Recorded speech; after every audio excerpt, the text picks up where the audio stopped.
मैं आप सबको हार्दिक बधाई एवं शुभकामनाएं देता हूँ। जैसा कि संजय ने बताया कि मध्य प्रदेश भारत का एक हृदय प्रदेश है, और हृदय है इसका मतलब हृदय की धड़कनें चलते रहेंगी तो निश्चित तौर पर सब कुछ सही सलामत चलता रहेगा। तो मध्य प्रदेश जो हमारा भारत का हृदय है, ये यदि विकसित होगा तो निश्चित तौर पर हम कह सकते हैं कि हमारा भारतवर्ष भी विकसित होगा।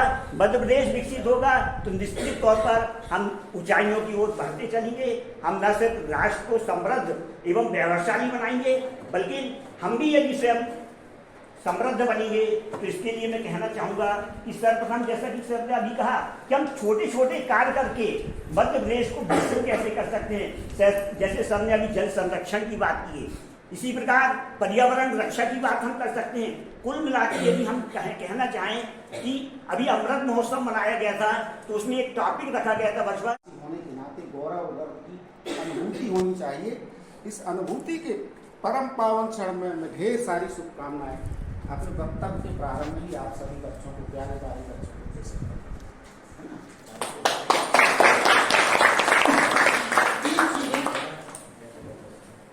तो दिन रात बीत जाएंगे और बातें खत्म नहीं होंगी, लेकिन सुनने की भी क्षमता सबके साथ में ढेर सारे काम लगे हैं। ज्यादा देर तक हम बात नहीं करेंगे। 3 चीजें आपका किसी भी देश के विकास के लिए 3 बातें परम आवश्यक हैं। एक तो आपको नॉलेज होना चाहिए। Knowledge means education. सबसे पहली चीज क्या होनी चाहिए? ये नोटेबल पॉइंट है, नोटेबल है। मैं जो बात कर रहा हूँ ये सामान्य बात नहीं कर रहा हूँ, ये चीज नोटेबल है। तो सबसे पहले ज्ञान। ज्ञान माने शिक्षा, एजुकेशन। फिर दूसरा है उस एजुकेशन के अनुसार हमने जो कर्म अपने जीवन में निर्धारित किया है, मतलब कर्तव्य, कर्म, उसको अब रोजगार भी कह सकते हैं। और उस कर्तव्य को, उस कर्म को किस कुशलता से आप निभा सकते हो। और इसलिए स्किल्ड इंडिया, समझ रहे हैं ना?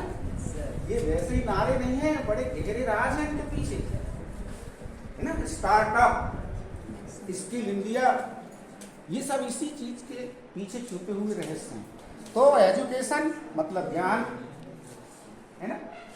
दूसरा, उस ज्ञान के आधार पर आप क्या कर रहे हैं, आपका रोजगार क्या है, आपका कर्म क्या है, आपका कर्तव्य क्या है, और उस कर्म को, उस रोजगार को हमारे जीवन में, जिससे हमारा जीवन चलता है, उस कार्य को हम किस कुशलता से निभा रहे हैं।